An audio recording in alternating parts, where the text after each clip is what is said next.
Choc à Épinay-sur-Seine après l'abattage d'un arbre en hommage à Ilan Halimi, ce jeune homme juif assassiné en 2006 près de Paris. Emmanuel Macron et François Bayrou dénoncent un acte antisémite.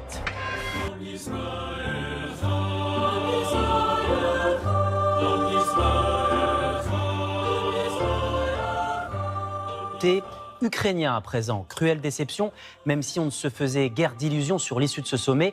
Symbole de l'échec du cessez-le-feu, la Russie a lancé 85 drones sur l'Ukraine.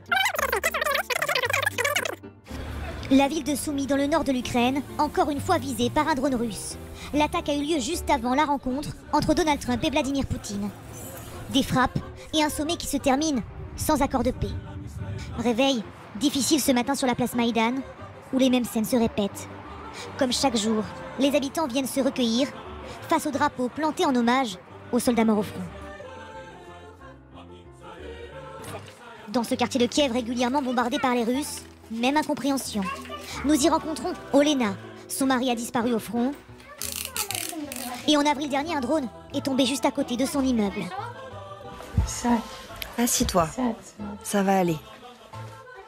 Épuisée par les attaques, elle espérait que le président américain annonce un cessez-le-feu. Mes enfants ont besoin d'un père. Ils ont besoin de vivre dans le calme, d'aller à l'école. Mais c'est quoi leur vie aujourd'hui?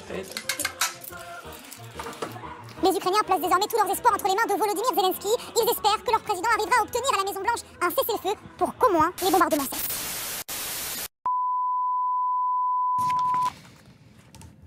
Et selon un porte-parole de la défense civile de Gaza cette fois, au moins 31 personnes ont par ailleurs été tuées ce vendredi par des frappes israéliennes dans le territoire. Face à la multiplication des morts, eh bien, les familles manquent désormais d'espace pour enterrer leurs défunts.